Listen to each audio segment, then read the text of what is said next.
Assalamu alaikum. Munir, can you hear me?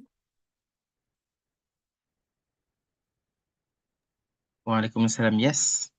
Is it clear, my Audible. voice? Yes, audible and very clear. Do you hear any background sound? Nope, No. so Okay. far, yeah.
Assalamualaikum, Prof.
Assalamualaikum.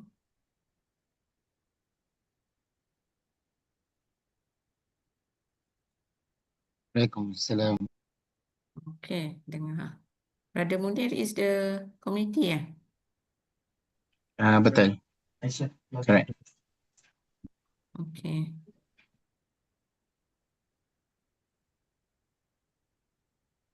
Nanti during the webinar, we'll be having a break, right? In the middle.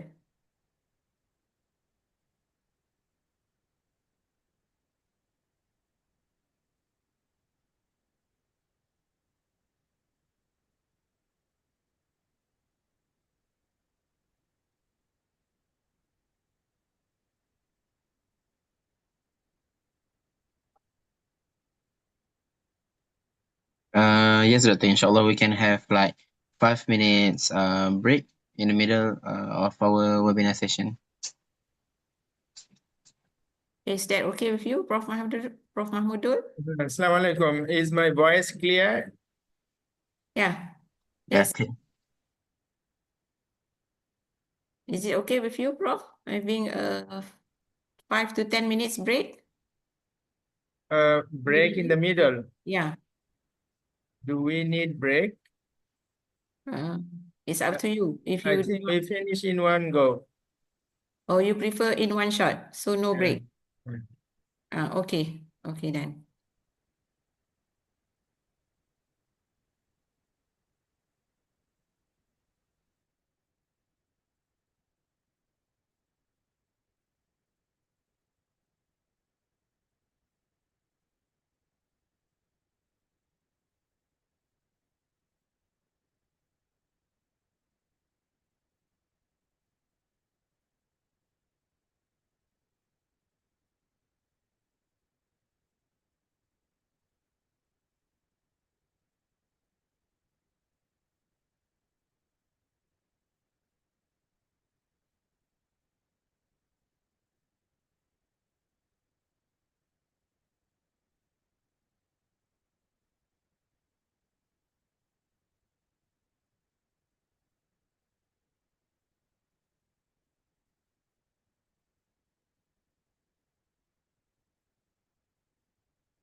The recording will be later uploaded on the website, right? Yes, Prof. No. And Munir, will you be editing before uploading on the website? I think maybe just a few simple editing, perhaps. Yeah, I think it is better to edit before you upload. In case there are some unclear statements or any issues, you just delete those sections before uploading. All right.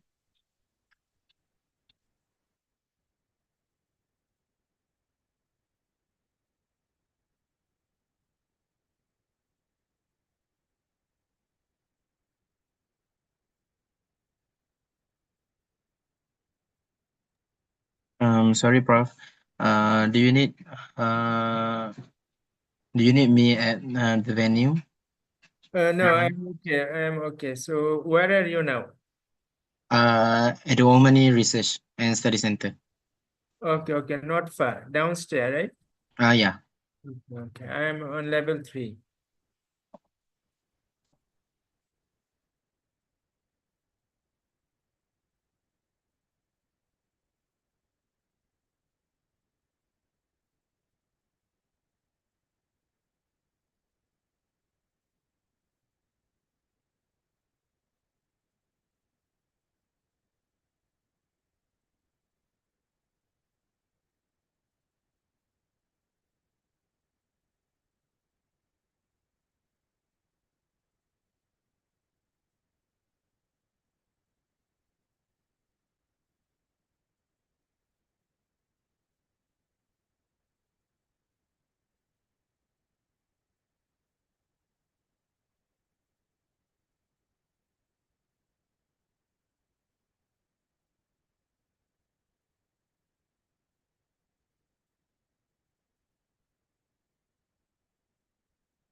Ada Munir, should we start now or we wait a little more?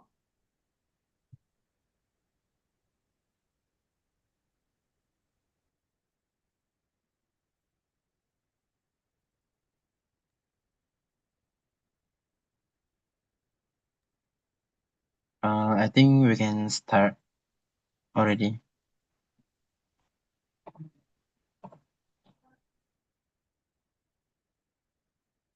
Okay.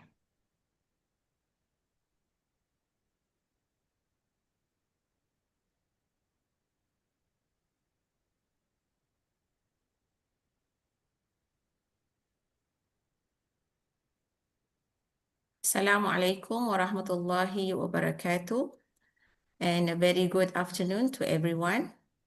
I'm Dr. Radwa binti Abu Bakar from the Department of Arabic Language and Literature.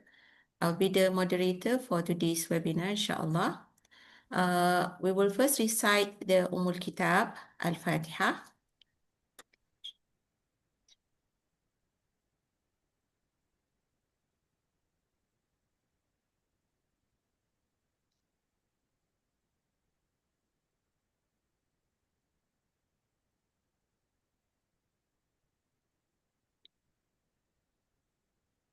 Thank you for joining us today for the International League of Islamic Literature webinar series number 1, 2026, in collaboration with the Omani Research and Studies Centre Malaysia, ORSC.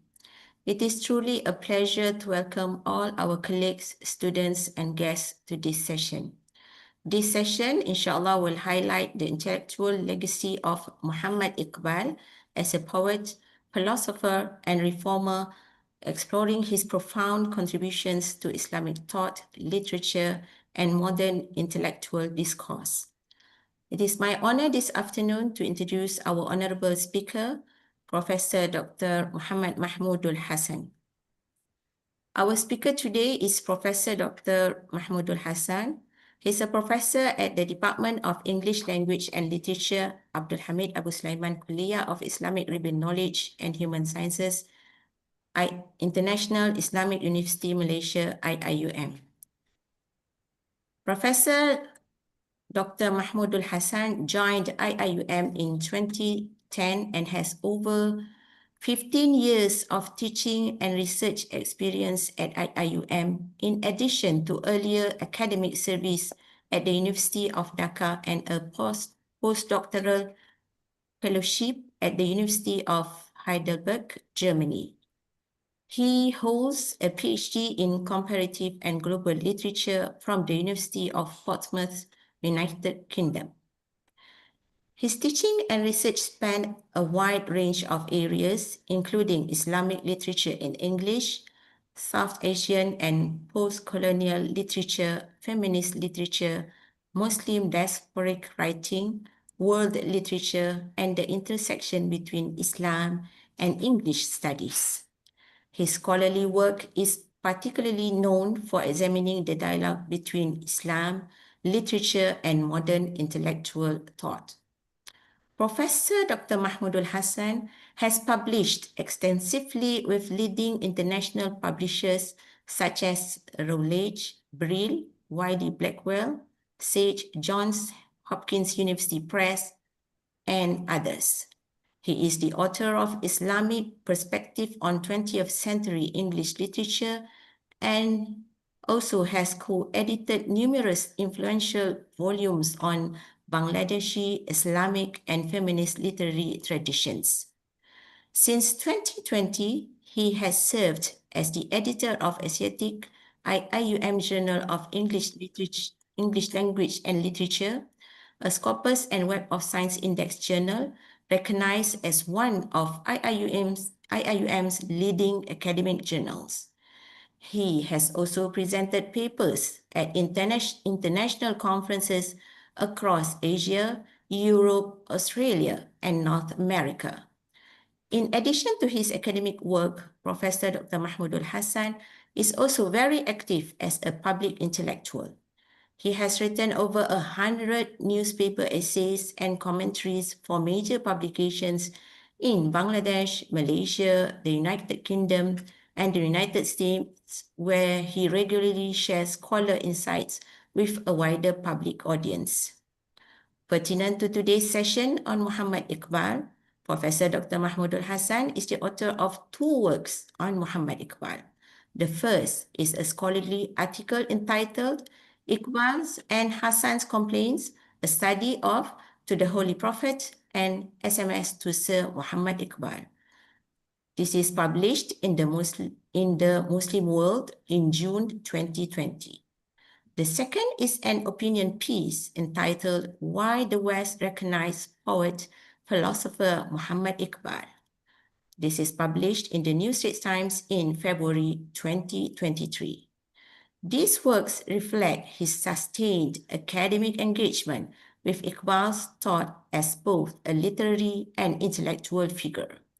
With this strong background, we are honored to have Professor Dr. Mahmudul Hasan with us today to speak on Muhammad Iqbal, poet, philosopher, and reformer of Islamic thought. Without further ado, I would like to invite Professor Dr. Mahmudul Hasan to begin his presentation. Please welcome. Thank you, Dr. Radwa, for this generous introduction. I feel flattered, but it has also increased the expectation of the audience. So I'll try to live up to this expectation. So in today's presentation, I'll try to provide a brief overview of Iqbal's intellectual legacy, his literature, and his reformist ideas. I do not intend to, nor am I able to provide an exhaustive overview of Iqbal's work. That requires longer time and more efforts, which are not at our disposal. So before I begin, I need to share my slides so that the slides can guide me and the audience, inshallah.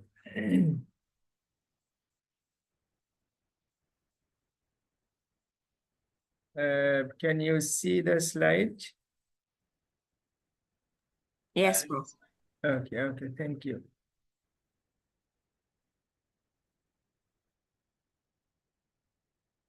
Okay, so I am very grateful to the International League of Islamic Literature. This is my second lecture with ILILM. So I'm very happy to be here with the audience. When we scheduled this talk for 3 p.m. on Friday, actually, we didn't realize that 3 p.m. Friday is 1 p.m. in Bangladesh, and that is Jummah time. So we anticipated a number of participants from Bangladesh, but because of this time, they are not able to participate now. But I hope many others will listen to the recording. So gratefulness to those who have participated online now and those who will be listening to the recordings later. Now, I want to make a slightly controversial statement, controversial in the sense that many may not agree with me. I do not use the term Islamic or Muslim when I define Muhammad Iqbal or other writers like him. Writers like Muhammad Iqbal are our common legacy. People from various religious backgrounds can learn from them. If we say Muhammad Iqbal is an Islamic poet or a Muslim or Islamic poet philosopher, that is one way to block him or to block others from the legacy of Muhammad Iqbal, which I do not want. Interestingly, the Europeans, especially the British, they have been very clever and very smart in promoting their writers. Many writers in English literature are highly religious. Many of them were priests, but they do not use the term Christian when they promote their writers.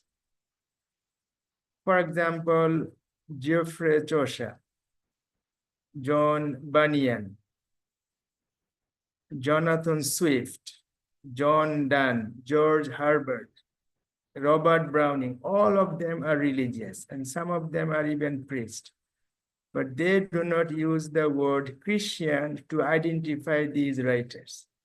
This way, they have been able to universalize their writers. Conversely, there is a tendency among many Muslims to use the term Islamic when they define a writer from Muslim background. which I find unhelpful.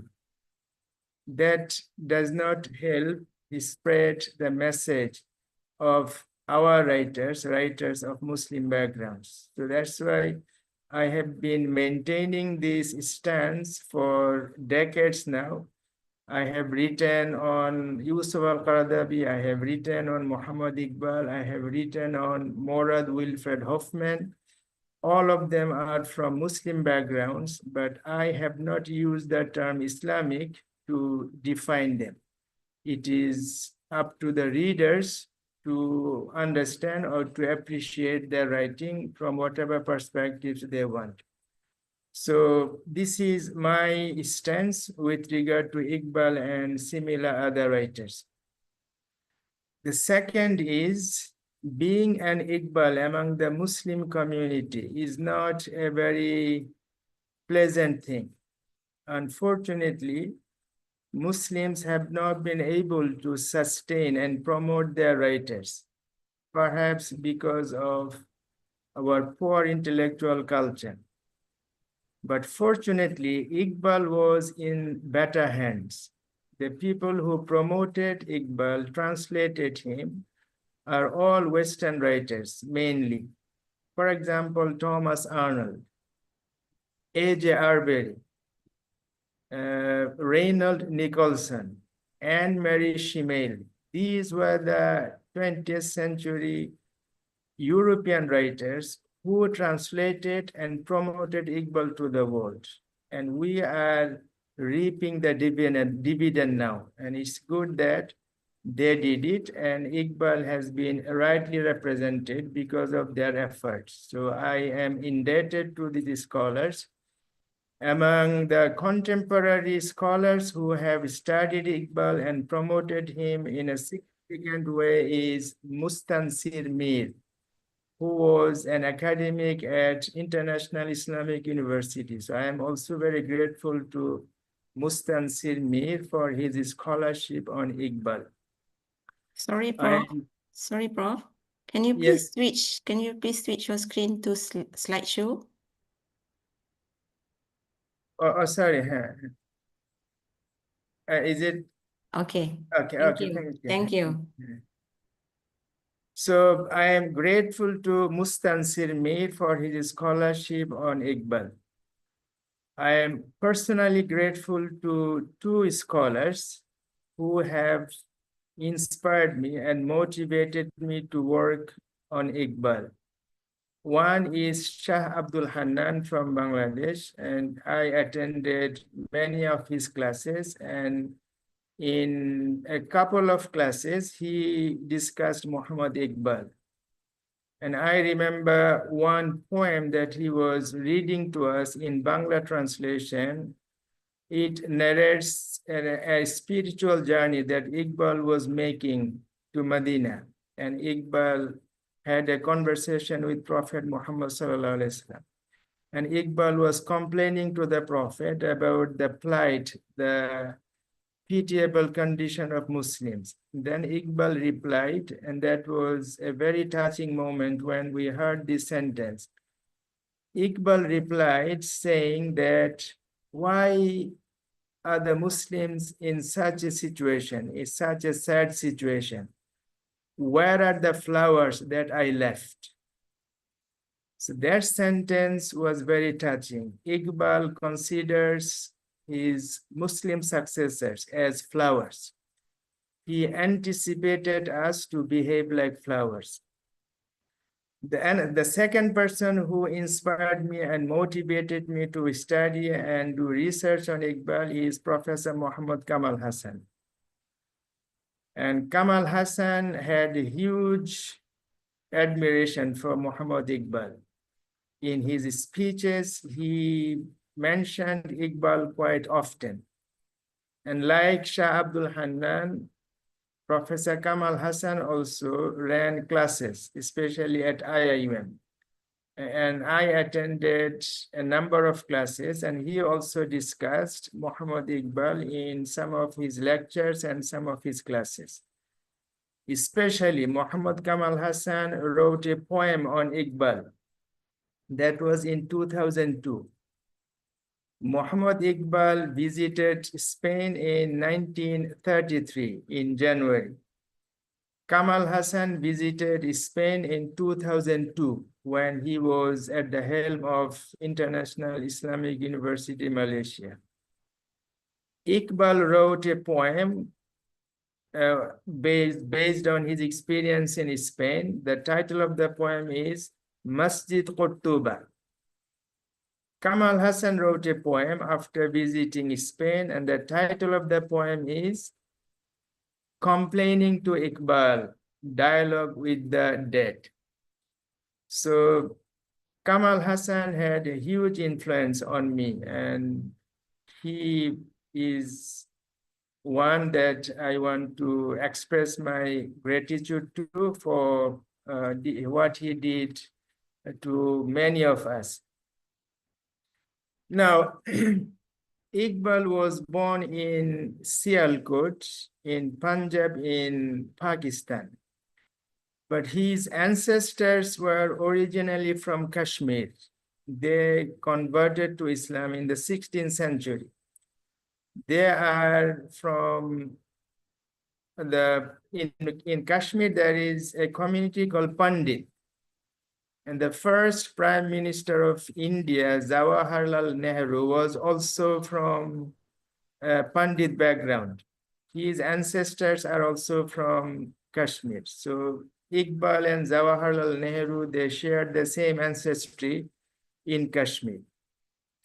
Iqbal received his early education in Sialkot in Punjab under the auspices of a religious teacher whose name is Sayyid Mir Hasan. And then later he was taught by Thomas Arnold in Lahore. I will discuss these in more details in the next slides. In 1988 at Harvard University, there was a seminar on the 16th of April, 1988. And that was the 50th death anniversary of Muhammad Iqbal. One of the speakers was Anne-Marie Schimmel. Anne-Marie Schimmel was a German scholar who later became a professor at Harvard University. And as I mentioned earlier, she is one of the Western scholars who promoted Iqbal and translated Iqbal and did research on Iqbal. So in that seminar in 1988, the speakers expressed amazement that Muhammad Iqbal didn't get the Nobel Prize for Literature. And it was understood that there was no one to promote Iqbal to the Nobel Committee. That was perhaps one reason why Iqbal was not a Nobel laureate. But we do not assess the strengths and quality of a writer on the basis of this prize or that prize. So I will try to show you who Iqbal was and what a genius he was. Let me give you this brief overview, and I will discuss this in more details later. Iqbal went to Europe in September 1905 as a student.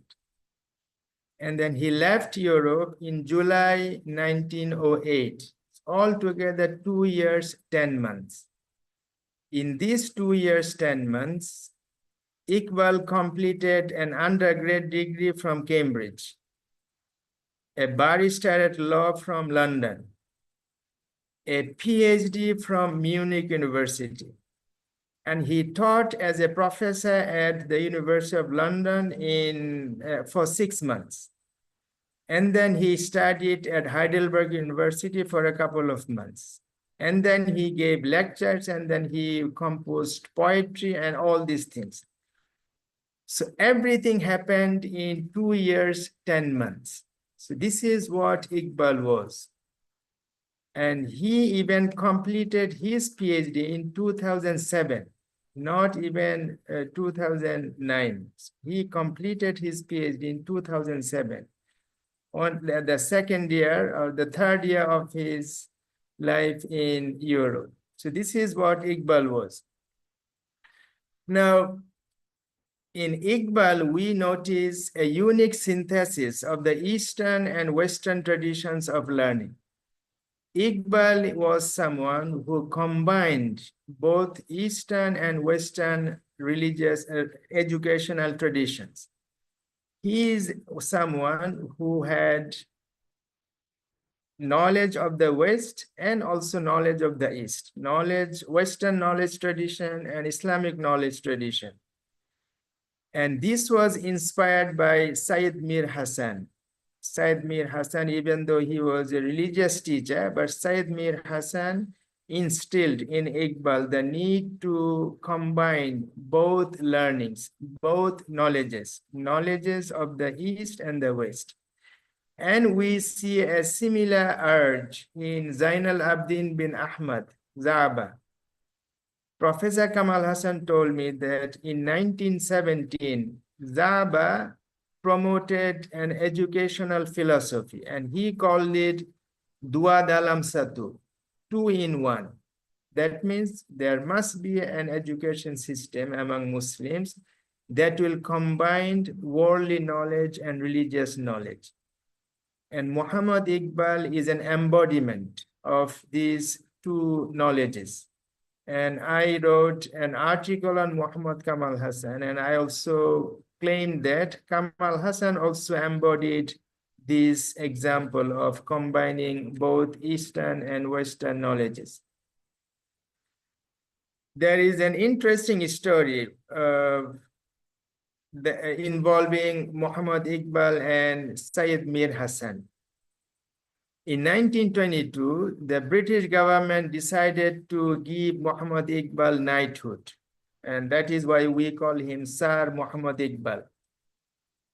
And Iqbal made his acceptance of the honor contingent upon recognition of Mir Hasan's scholarship. So Iqbal said that I will not accept knighthood if you do not give a similar recognition to my teacher, that is Sayyid Mir Hasan. Upon being asked what books Mir Hasan had written, Iqbal replied that he himself was the book that Mir Hasan had authored. So the British government said, we are giving you knighthood because you have authored books. So what did Mir Hasan author? Iqbal said, I am the book that he has authored. When Iqbal was knighted on the 1st of January 1923, Mir Hasan received the title of Shamsul Ulama, son of scholars. So because of Iqbal, Mir Hasan also received a recognition from the British government, that is Shamsul Ulama. Now, it was Mir Hasan, as I said earlier, who instilled in Iqbal that there must be a synthesis of Eastern and Western knowledge. And he also composed a poem to express his gratitude to Mir Hasan. And in that poem, he reverently talks about his intellectual and literary debt to his dear teacher, Mir Hasan. Now, I had a conversation with Professor Kamal Hasan on the 20th of September, 2020. And in that conversation, Kamal Hasan told me about Iqbal's educational philosophy. And Kamal Hasan instantly referred me to a book by Khurshid Ahmad. And he told me to consult Khurshid Ahmad's book and read about Muhammad Iqbal's educational philosophy. So this is what Iqbal wrote to an Indian scholar, K.J. Sayyidain. Iqbal said, Abu Lahab should be metamorphosed into Haidar. If this Abu Lahab becomes Haidar Qarar, or in other words, if it, the knowledge and power it wields, becomes subservient to the deen of Islam, then it would be unmixed blessing to mankind. In other words, Abu Lahab embodies worldly knowledge. and Haidar Qarar or Ali radiallahu anhu embodies the knowledge of religion. So Muhammad Iqbal says that if both can be combined, that would be an unmixed blessing unto humankind. So this is Iqbal's educational philosophy. Now, the second influence on Iqbal is Thomas Arnold. And Thomas Arnold was actually a colonial educationist. He was first assigned to teach at Aligarh College, Mohammedan Anglo-Oriental College that was established by Sir Syed Ahmad Khan. From Aligarh, Thomas Arnold came to Lahore in 1898 to teach at the government college in Lahore, and he taught there for 6 years. In 1904, Thomas Arnold left India and went back to Britain and joined his workplace, the University of London. And he is the one who later facilitated Iqbal's education in Europe. And Iqbal expressed his gratitude to Thomas Arnold in many ways, especially by writing a poem. He wrote Nala-e-Firaq, the lament of separation, after Thomas Arnold left Lahore for Britain. And in that poem, this is one line: "The light of the separation's day is darker than night." The light of the separation's day is darker than light. So this is such a wonderful metaphor that Iqbal uses to express his sadness over the departure of his teacher from India to Britain. Then later, Muhammad Iqbal dedicated his PhD thesis, that is the development of metaphysics in Persia, to Thomas Arnold. And he said, "This little book is the first fruit of that literary and philosophical training which I have been receiving from you for the last 10 years. Now, these are some of the literary influences on Iqbal. Number one is Jalaluddin Muhammad Rumi, and then Hafiz Shirazi, among the Eastern scholars, and then Dante Alighieri and Friedrich Nietzsche from the Western tradition. Interestingly, with Jalaluddin Muhammad Rumi and Hafiz Shirazi, Iqbal had commonality of belief. But as regards Dante and Nietzsche, Iqbal simply exploited their literary style to promote his ideas, to promote his philosophy, without embracing their ideas. So this is the difference, but the literary influences he received came from both the East and the West. Iqbal knew a number of languages. As I said earlier, he taught Arabic literature at the University of London when he was in Europe as a student. That was at an early age. He worked as a professor of Arabic literature at the University of London. Why? Because Thomas Arnold was on leave for 6 months. And during those 6 months, Thomas Arnold advised or assigned Iqbal to cover him. So this is how he became a professor of Arabic literature at the University of London. And he studied English literature at Lahore Government College. In other words, Iqbal was an expert in both Arabic literature and English literature.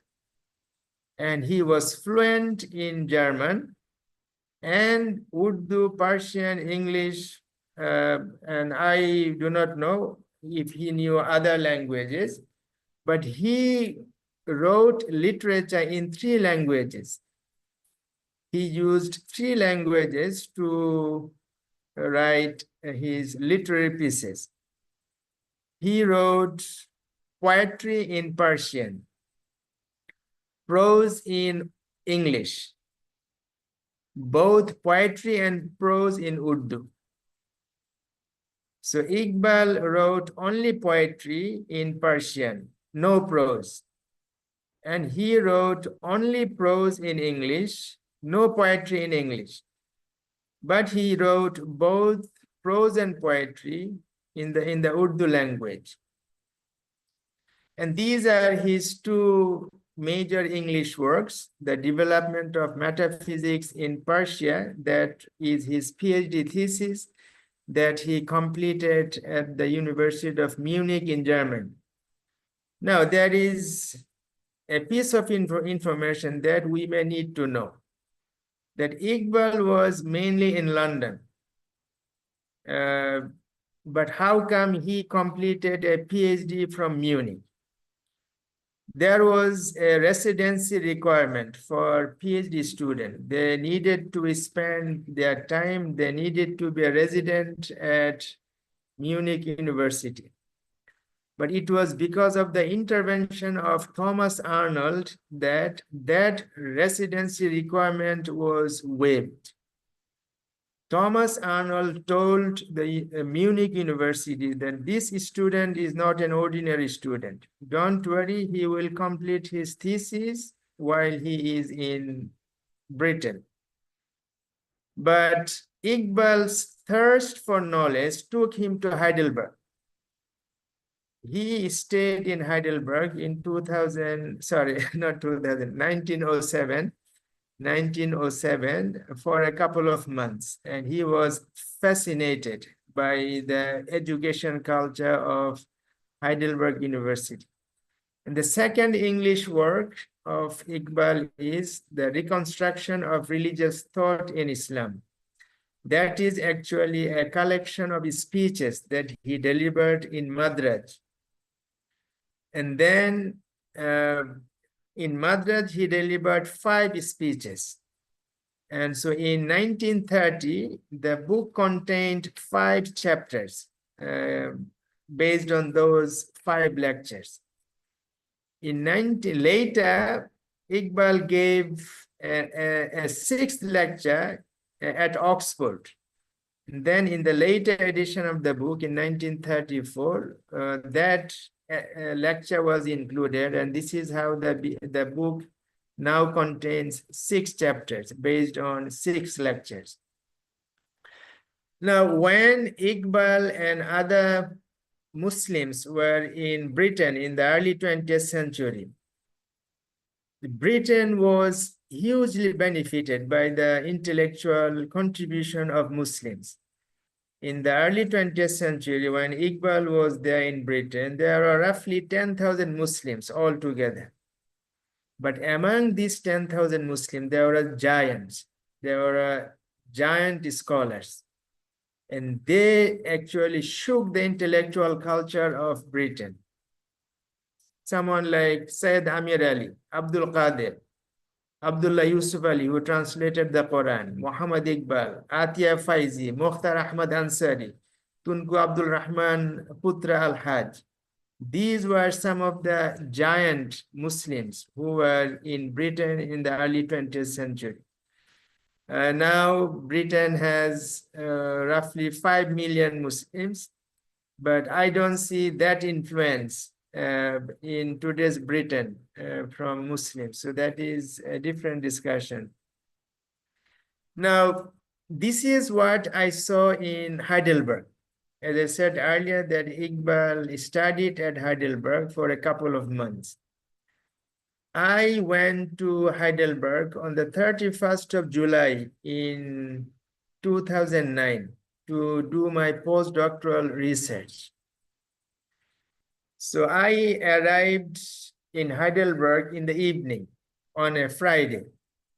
By that time, the University of Heidelberg were closed, and Saturday and Sunday is their weekend.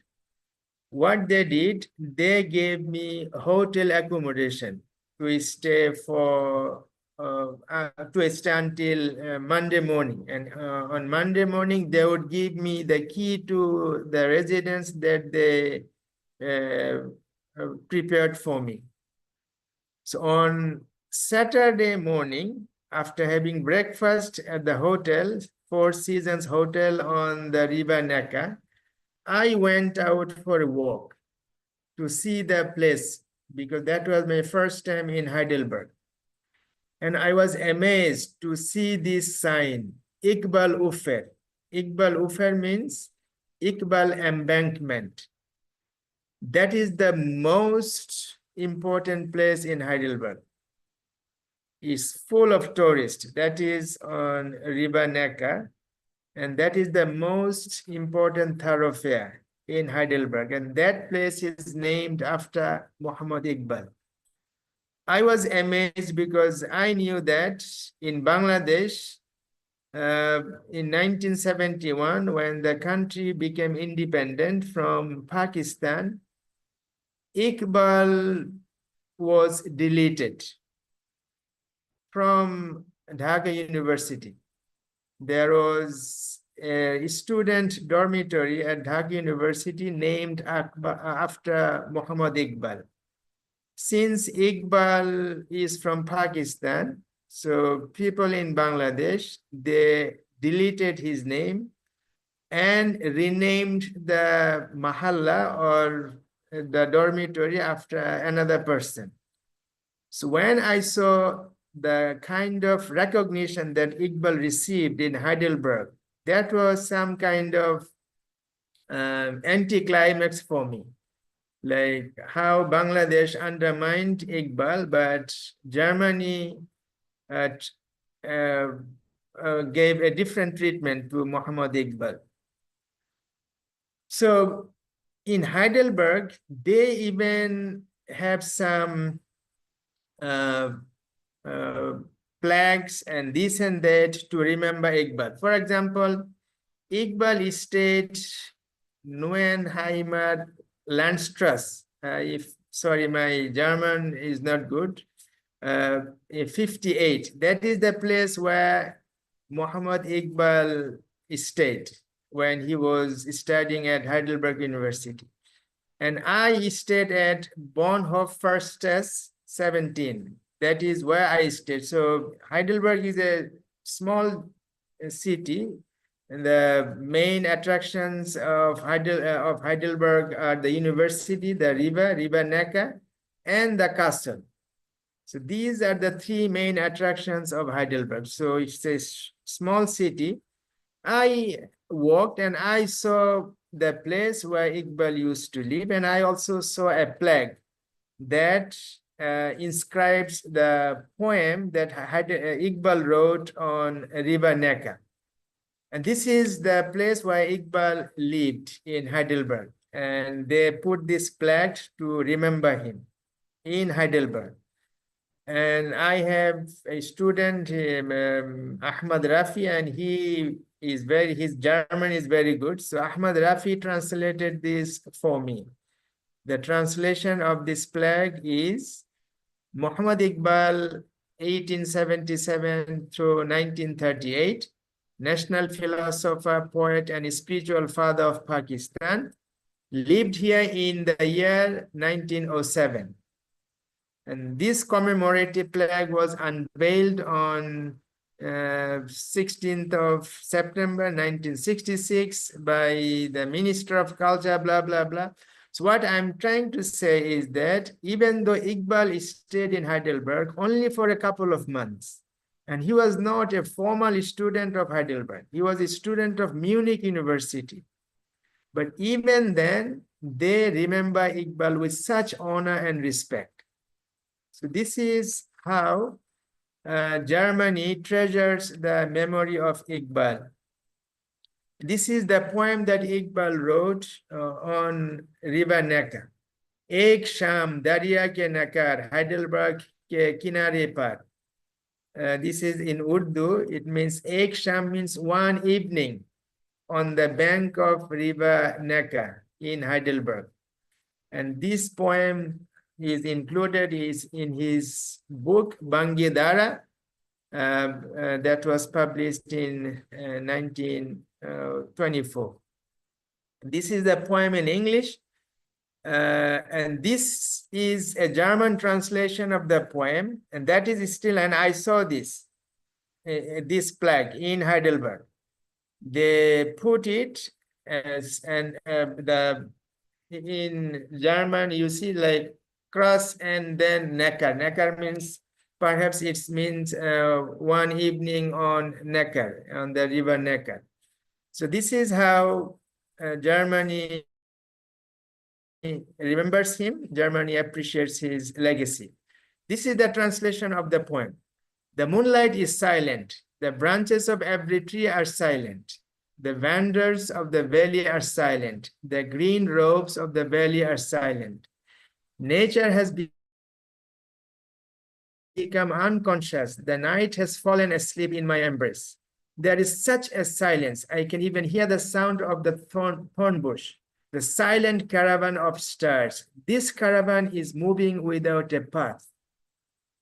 The mountains, the deserts, the river are silent. The power is like meditation. O heart, you too become silent. Take your sorrow in your embrace and sleep. If you notice, in the first few lines of the poem, there is a sense of serenity, silence. But in the last lines of the poem, there is a sense of sadness. And sadness and sorrow is a common theme in Iqbal's poetry. And he uses the term caravan in other poems also. He uses the term caravan to refer to his community, to Muslim community or people of British India who were colonized by the British. So in another poem, Iqbal has the same note of sadness. He said, we are a defunct musical instrument whose chords do not respond to the plectrum any longer. Iqbal, this is from Iqbal's poem titled To the Holy Prophet. Iqbal wrote a poem titled To the Holy Prophet. And in that poem, he says, we are a defunct musical instrument whose chords do not respond to the plectrum any longer. So here Iqbal is complaining to the Prophet, saying that, oh Prophet, we Muslims are like a dysfunctional guitar. And this guitar is loose. It doesn't create any sound. Whose chords do not respond to the plectrum any longer. The chords are individual Muslims. And the plectrum is the Quran or the teachings of Islam. So the plectrum is there, but the guitar is dysfunctional. Why? Because the chords are loose. Individual Muslims are not up to mark. They are not true Muslims. That's why the plectrum cannot make any sound, even though the plectrum is there. Then Iqbal said, I have wandered through lands, Arab and non-Arab. Abu Lahab is everywhere, Mustafa nowhere. So Iqbal says, oh Prophet, I have traveled around the world. I have been to Arab countries and non-Arab countries. What I have noticed is that Abu Lahab is everywhere. Evil forces are everywhere. They are dominant. Mustafa nowhere. Good forces are marginalized. They are overwhelmed by the evil forces. This resonates with what in English literature W.B. Yeats says in his poem, The Second Coming. He said, the best lack all conviction, while the worst are full of passionate intensity. So the same note of sadness and sorrow runs through Muhammad Iqbal and W.B. Yeats. And then Iqbal talks about the educated Muslims. Iqbal was very unhappy with educated Muslims for a number of reasons, mainly because they are fully westernized. They have forgotten about their roots, about their religion. So Iqbal says the so-called enlightened Muslim has no lamp to illumine the darkness of his heart. Iqbal is complaining to the Prophet, O Prophet, Muslims are only so-called educated Muslim. These are not truly educated Muslim. Even in his youth, he is soft like silk. The desire in his heart are short-lived. He is a slave, son of a slave, son of a slave, who dare not think of freedom.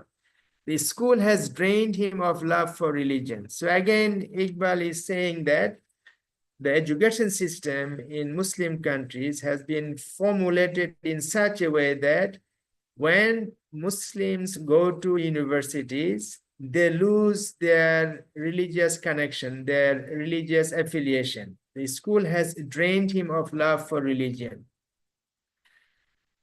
Now, Iqbal, he ends the poem to the Holy Prophet with a note of optimism. Iqbal said, in this vast world, perhaps another caravan one day appear. In this vast world, perhaps another caravan one day appear. Iqbal said that, O Prophet, I hope another generation will emerge in the Muslim world and they will change the world for the better. And this resonates with the last verse of Surah Muhammad, where Allah subhanahu wa ta'ala says, A'udhu billahi minash shaitanir rajim, وَإِن تَتَوَلَّوْا يَسْتَبْدِلْ قَوْمًا غَيْرَكُمْ ثُمَّ لَا يَكُونُوا أَمْثَالَكُمْ. If you turn away from the Prophet Muhammad sallallahu alaihi wasallam, from the teachings of Islam, then يَسْتَبْدِلْ قَوْمًا غَيْرَكُمْ. Allah will replace you with another community. ثُمَّ لَا يَكُونُوا أَمْثَالُكُمْ. And that community will not be like you. That community will be better. So this is how Iqbal anticipates that Muslims of the future, of the coming ages would be better. But Kamal Hasan told Iqbal in his poem that, oh Iqbal, you talked about Muslim Renaissance, but that is not happening.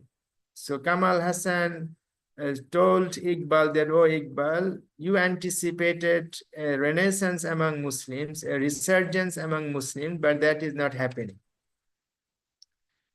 Now, why there is a note of sadness and sorrow in Iqbal's writing? The reason is mainly colonial. The time when Iqbal lived, the time that Iqbal lived in was colonial oppression everywhere. For example, in India, during the Great Rebellion of 1857 and 58, there was a massacre by the British colonizers, and through that massacre, Muslim lost Delhi. The last last Muslim ruler of India was dethroned through this massacre in 1857 and 58.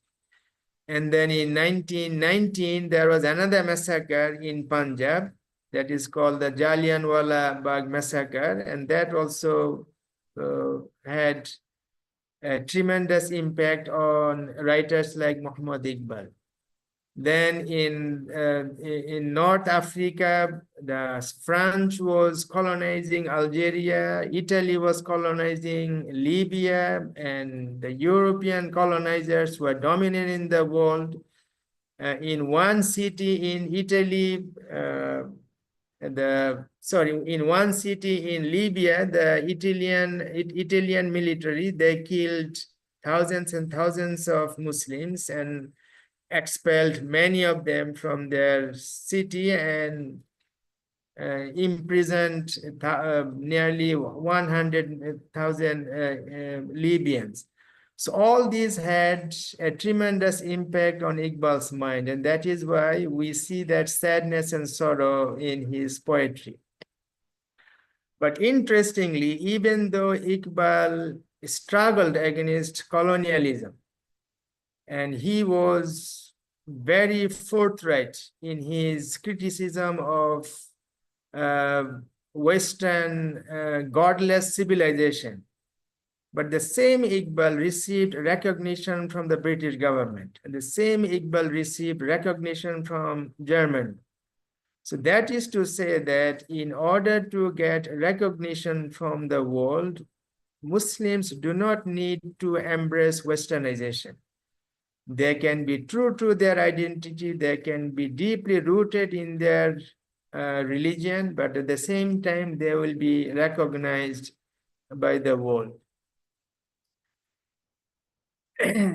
Now, I discussed earlier that in 1971, when Bangladesh became independent from Pakistan, Iqbal's legacy was somehow discontinued in Bangladesh because the government and the intelligentsia, the civil society, they were not very enthusiastic about Iqbal. But the question is, can we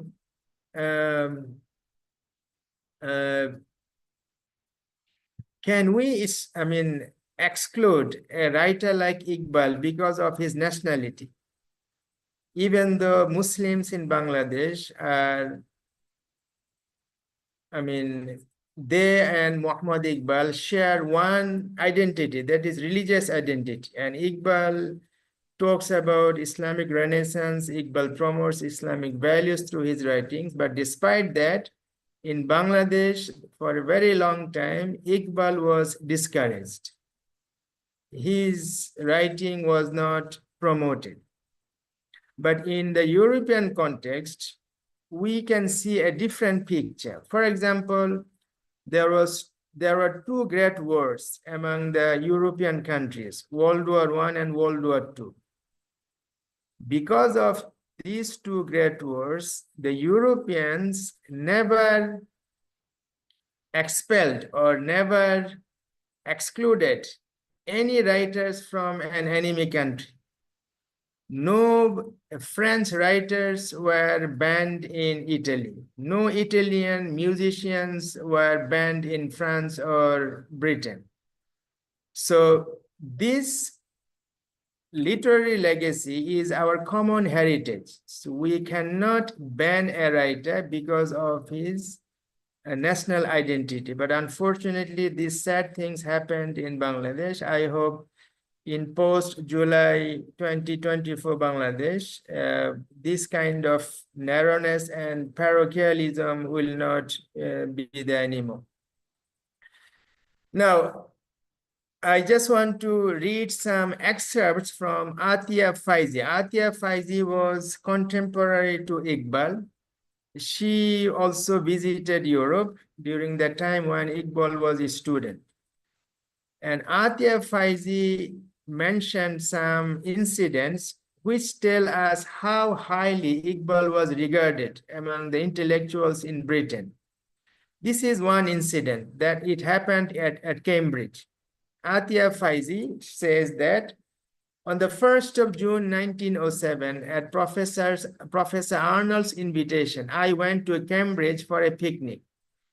It was arranged under a tree by the bank of a river, where many noted scholars had collected. The talk rumbled and was general. So to give it a deeper tone, Professor Arnold launched into discussing the problem of life and death.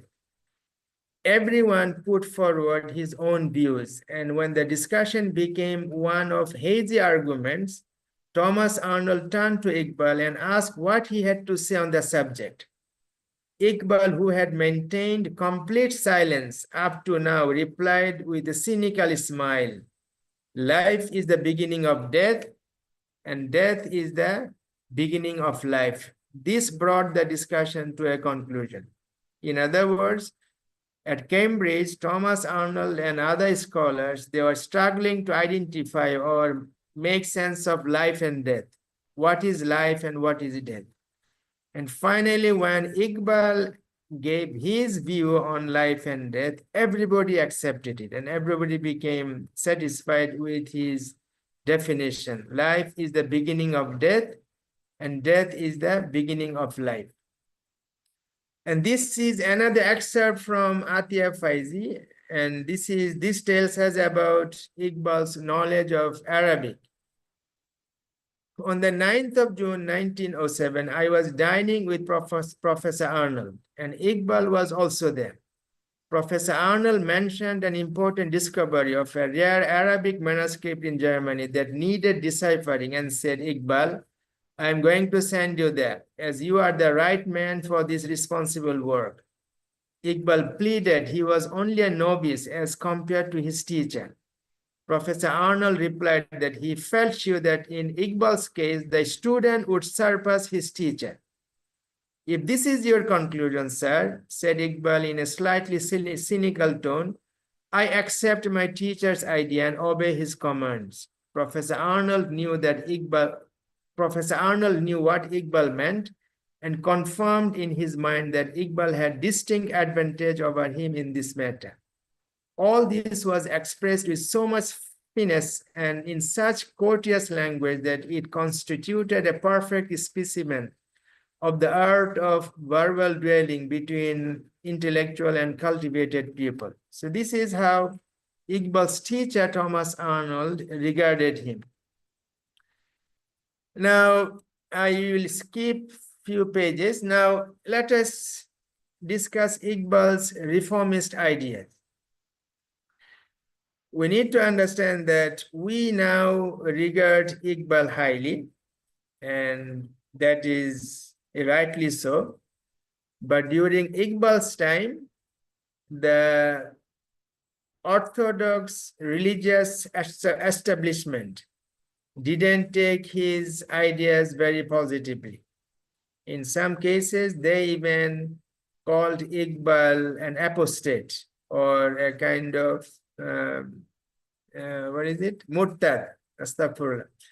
That is because some of his ideas didn't go very well with the established orthodoxy. For example, this is what Iqbal says in one of his poems. Do not be amongst those people who try to deceive God by prayers and the Prophet by reciting blessings on his name. I repeat, do not be among those people who try to deceive God by prayers and the Prophet by reciting blessings on his name. Iqbal says that there are Muslims who are so focused on rituals that they are oblivious, they are negligent about their other responsibilities. And then he said that these kind of people, they try to deceive God by their prayers, by salat, and they try to deceive the Prophet by reciting salawat on him.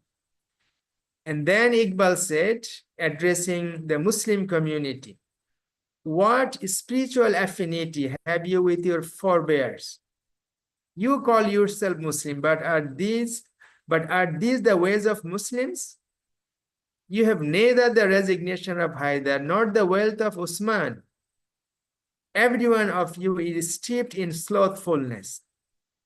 Iqbal was very upset with the way of life of Muslims. They are slow and sluggish. He said, what spiritual affinity have you with your forebears? You only talk about your ancestors, the glorious past of Muslims. You call yourself Muslim, but are these the ways of Muslims? You have neither the resignation of Haidar. Haidar is Ali radiallahu ta'ala anhu. You do not have the sense of sacrifice of Ali radiallahu ta'ala anhu, nor the wealth of Usman radiallahu anhu. Every one of you is steeped in slothfulness.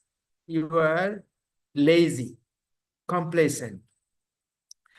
And this inspired me to write an essay, and that was published in 2022. My essay is Past Glory, Present Gloom of Scholarship Among Muslims. So I see the same problems among Muslims, among Muslim scholars of today. We always feel proud of our past, but we are not hardworking enough to face the intellectual challenge that we are facing. So among Muslim scholars, there is a tendency to emphasize piety.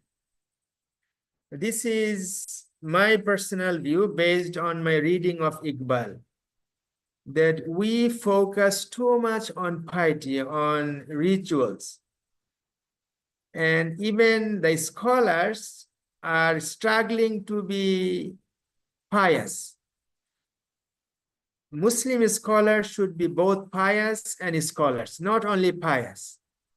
But unfortunately, among Muslims, we notice that there is a tendency to focus on piety and forget about scholarship.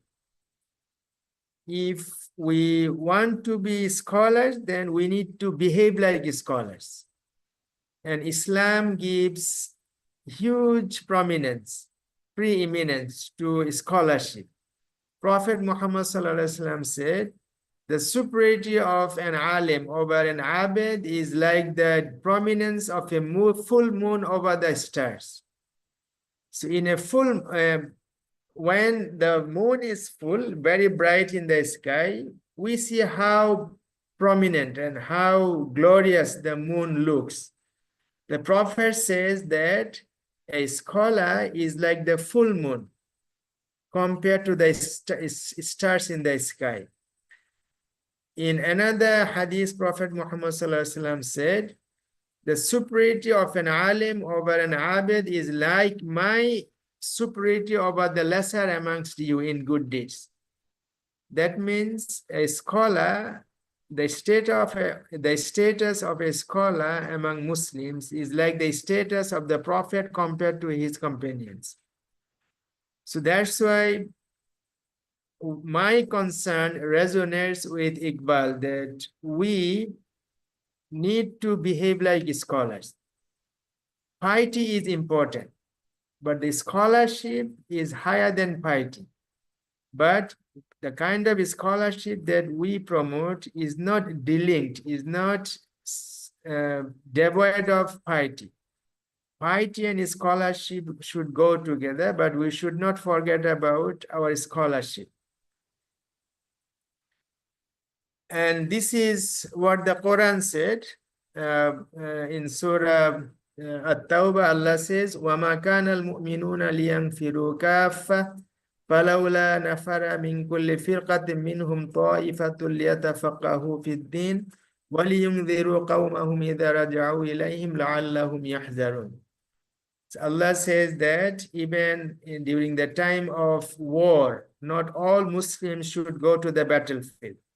There must be a group of Muslims who will study their religion, they will do research, and then they will advise, they will warn the rest of them, the other Muslims who have been to the battlefield. So in other words, in Islam, there must always be a group of people who will devote themselves to scholarship. And this group should be very stout and very rigorous in their research, and only then, inshallah, we can regain our glory. And this is why Iqbal says that we Muslims are beggars. Because of lack of scholarship among us, we have turned into beggars.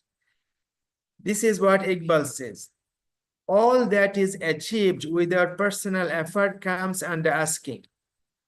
The son of a rich man inherits his father's wealth is an asker or beggar.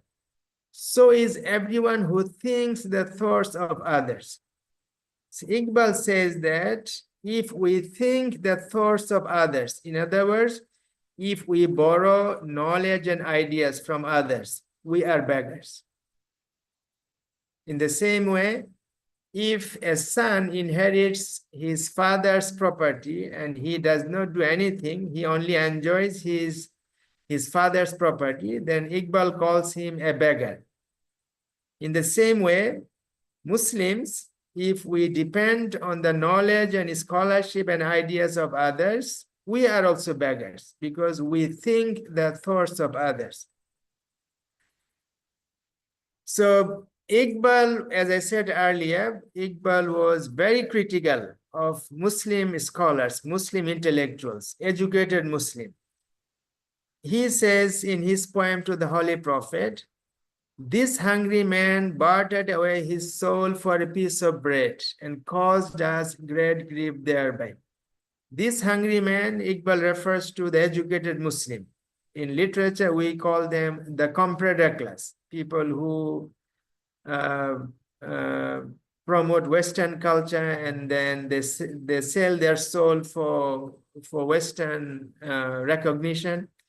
So Iqbal says, this hungry man bartered away his soul for a piece of bread and caused us great grief thereby. This kind of intellectual, they sell their soul for some material gains, and eventually they cause suffering for all of us.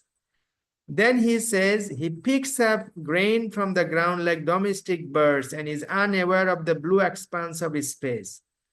Then Iqbal says that this kind of intellectuals, they are so slavish that they collect food from dirty places, and they are unaware of the blue expanse of the world, of the universe. Then he says the teacher, lacking intellectual equipment and insight, did not inform him of his real stature. Iqbal says that the education system that was in Muslim societies, in his British India and elsewhere, he said the education system is formed in such a way that the teacher do not have the right understanding of their religion. Muslim teachers do not have the right understanding of their religion, and they do not inform the student of their actual standing in the world. Iqbal, and again Kamal Hasan also in his poem Complaining to Iqbal, refers to the Quranic definition of Muslims. Kuntum khayra ummatin ukhrijat linnas. You are the best community. Iqbal says Muslims are the cream of the whole world. They are the cream of the whole world. So, but during the colonial period, they were the worst, and that was Iqbal's one reason for Iqbal's sadness. These are some important quotes from Iqbal's Asrar-e-Khudi. Iqbal's one of the most famous books of Iqbal is Asrar-e-Khudi, The Secrets of the Soul. It was published, I think, in 1915. In this, in the introduction to this book, Iqbal says, the true person not only absorbs the world of matter by mastering it, he absorbs God himself into his ego by assimilating divine attributes. If someone wants to be a good human being, a true person, that person should not only absorb the world of matter, that person should also absorb God himself into his ego. In other words, there must be a combination of both, the material world and the spiritual world. Then Iqbal says, since personality or the state of tension is the most valuable achievement of man, he should see that he does not revert to a state of relaxation. That which tends to maintain the state of tension tends to make us immortal. In this quote, Iqbal says that people, especially he refers to Muslims, Muslims should have a sense of restlessness. They should be in a state of tension. They should never be complacent. If they are complacent, then they will not progress. The only way to progress and to improve our condition is through a state of restlessness, through a state of tension. Then Iqbal says, sorry, I think I mentioned it. And this resonates with Jalaluddin Muhammad Rumi. So by promoting a state of tension or a state of restlessness among readers, Muhammad Iqbal refers, actually alludes to Jalaluddin Muhammad Rumi. Jalaluddin Muhammad Rumi said, I died as mineral and became a plant. I died as plant and rose to animal. I died as animal and I was man. Why should I fear? When was I less by dying? Yet once more I shall die as man to soar with angels blessed. But even from angelhood I must pass on. All except God doth perish. When I have sacrificed my angelhood, I shall become what no mind ever conceived. What Jalaluddin Muhammad says in this quote is that a true believer should always be ready to make sacrifices. And when they make sacrifices, their status will always go up. They will always be elevated from one status to a higher status. So this sense of restlessness is also there in Jalaluddin Muhammad Rumi, that a true believer can never be complacent, can never say that I have achieved what I wanted to achieve. In this excerpt, Rumi says that even when a true believer, or even when a person reaches the status of angels, even from that angelhood, they go on. They continue to make sacrifices. They continue to struggle and try to reach a higher status. So this sense of restlessness, this sense of anxiety, this sense of tension is important for Muslims or for anyone if they want to improve their condition. That we can never be relaxed or complacent. We must continue our struggle to reach a higher status on a regular basis. Now, these are some other quotes from Iqbal. This is from Asrar-e-Khudi. I think after this and maybe another quote, I will conclude so that we can have question answers and I can also benefit from contributions from the members of the audience. Iqbal says, I have no need of the year of today. I am the voice of the poet of tomorrow.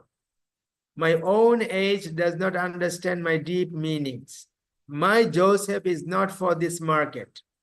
I despair of my old companions. My Sinai burns for sake of the Moses who is coming. Their sea is silent like dew.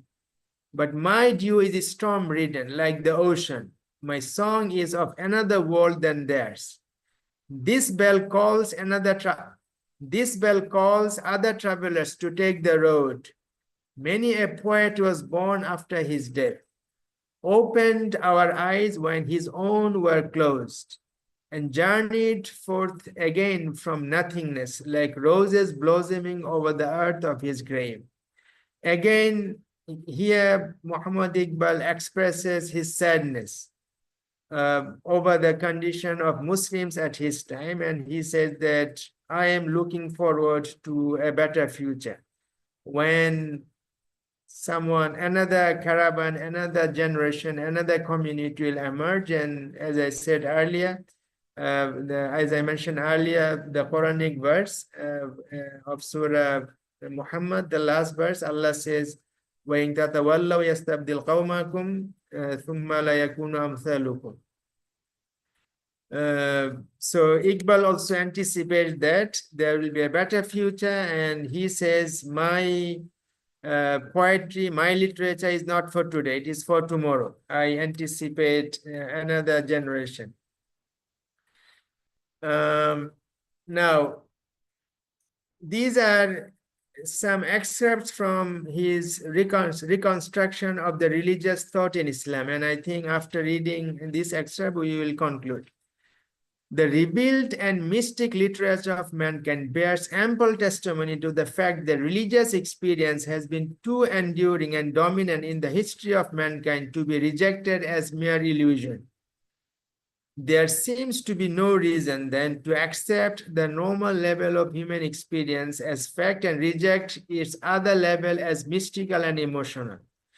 So in literature, Iqbal says that if we simply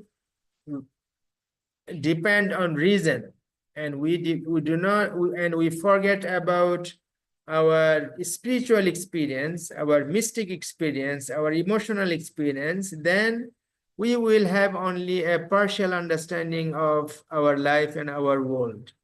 So that's why Iqbal says that in literature we cannot simply exclude religion. So people who say that there cannot be any literature based on religion or based on spiritual experiences, according to Iqbal, they are wrong.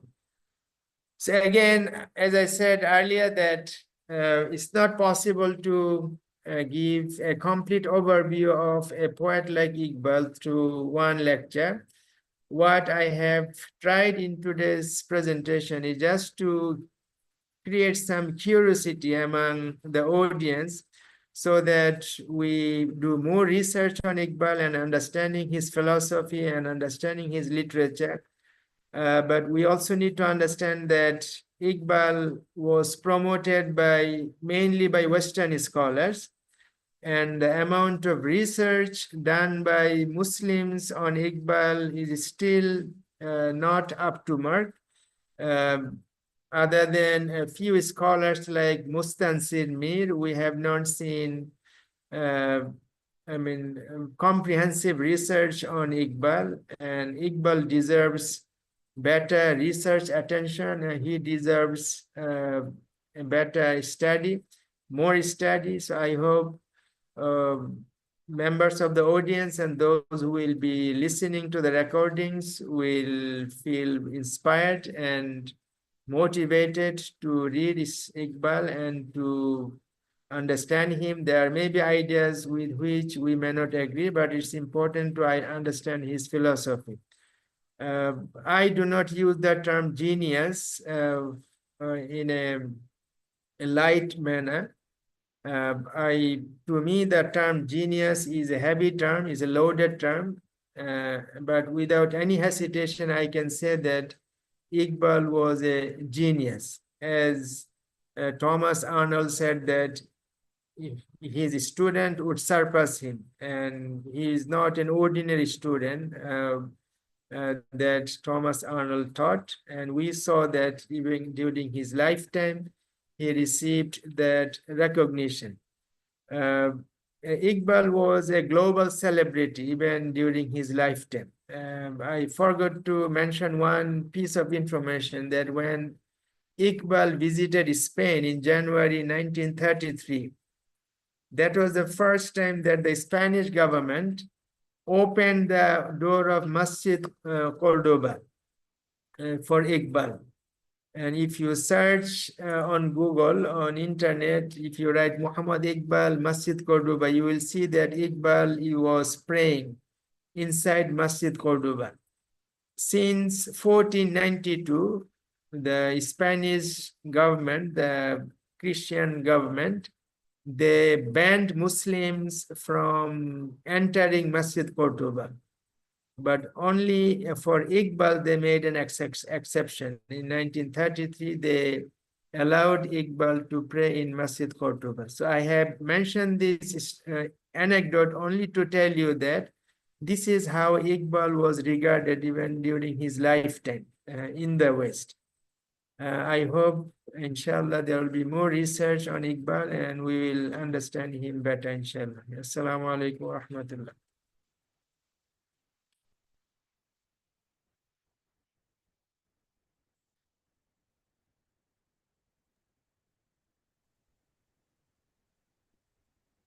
Thank you, Prof. Dr. Mahmudul Hasan.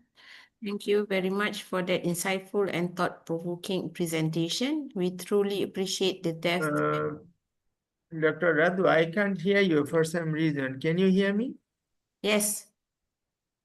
But I can't hear you. Is there anything wrong? Oh. Can Munir hear Dr. Radwa? Can you hear me? Yeah.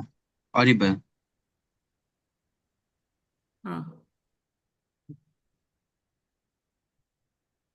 Still cannot hear me, Prof?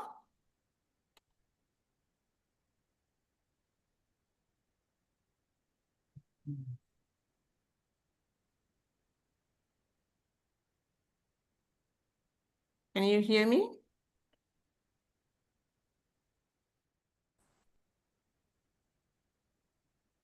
Can you speak now? Can you hear me now? Yeah, now I can hear. Okay. Sorry, I Okay. think something was wrong with my laptop. Okay, Alhamdulillah. Okay, thank you very much, Prof. Mahmudul, for the insightful and thoughtful presentation. We truly appreciate the depth and clarity with which you have shared Muhammad Iqbal's ideas as a poet, philosopher, and reformer of Islamic thought. I did really gather a lot of new information from you, Alhamdulillah. So now we will move on to the QA session. So from the audience, perhaps if you have any questions or you have any comments, please feel free to ask directly to our honorable speaker, Prof. Mahmudul. Welcome. We have approximately about 20 minutes for the Q&A session.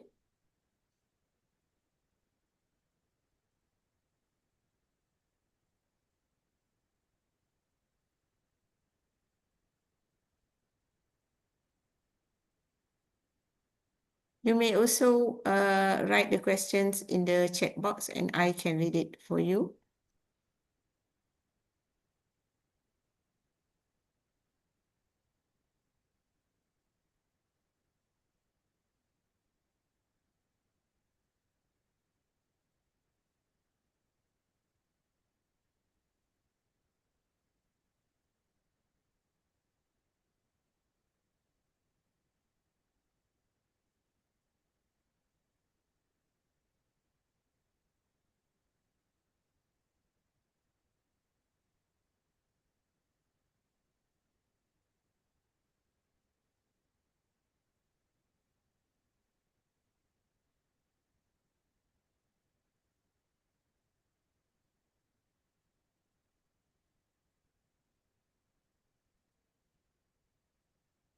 It is very interesting to know that the poet Muhammad Iqbal was also the professor in the Department of Arabic, which Yes, is teacher, right? at London University. Yeah, this is very interesting. But I wonder why he did not write any poet or prose Oh, in no, the he Arabic didn't language. write anything in Arabic. He wrote in 3 languages, Persian, Urdu, and English. Yeah, so there is no Arabic words from him. Not to my knowledge.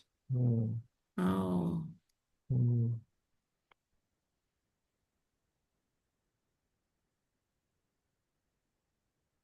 So, but the fact that he studied English literature and then taught Arabic literature at London University tells us a lot about his breadth of knowledge, how much he knew. Yeah. Mm. When you mentioned that he was in the Arab countries, I wonder where No, he traveled a lot. He obviously he traveled Arab countries, so he was complaining to the Prophet that I have traveled Arab and non-Arab countries, but I have seen that Abu Lahab is everywhere. That means the evil forces, they are dominant.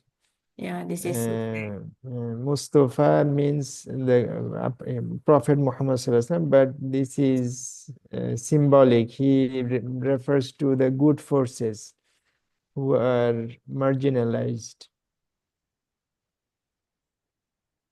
Okay, we are still waiting for the floor. If there is any questions.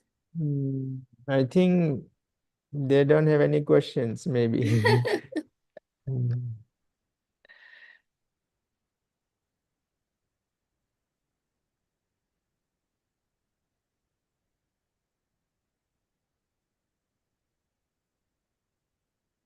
I think the timing was not very good. The students' exam and also in Bangladesh, this is Juma time.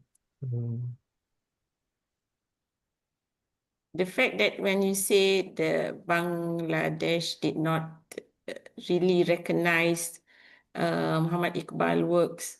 This is also something like I don't know how to put it. It's very sad too. It's not the people, it's just those who are in power. So it's not the people themselves. It's not the people, it's not the people, it's that the dominant class, the secular intellectuals, they are the ones who tried to undermine Iqbal's legacy. There was a student dormitory at Dhaka University named after Iqbal. And in 1971, they renamed it and deleted Iqbal's name. Maybe it is related to political issues. It's political, but what I argue is that a writer shouldn't be a victim of political changes. Yeah. A writer is a common legacy, is a common heritage for all of us. Yes, indeed, definitely, Prof.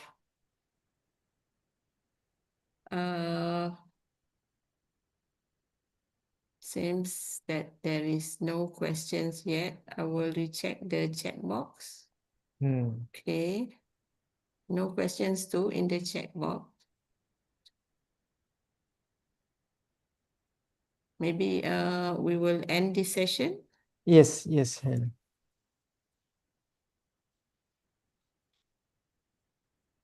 On behalf of the International League of Islamic Literature and our collaborating partner, the Omani Research and Study Center, Malaysia, I would also like to thank all our participants for joining us and for your active engagement throughout the session. We hope that today's discussion has offered meaningful insights into the enduring relevance of Muhammad Iqbal's thought and has inspired further reflection and study. And thank you so much, Professor Dr. Mahmudul Hasan. With that, we now come to the end of today's webinar. Thanks again, and we look forward to welcoming you to future, inshallah, series number 2, 2026, coming soon, inshallah. So we will end the session by reciting Surah Al-Asr and Tasbih Al-Kafara.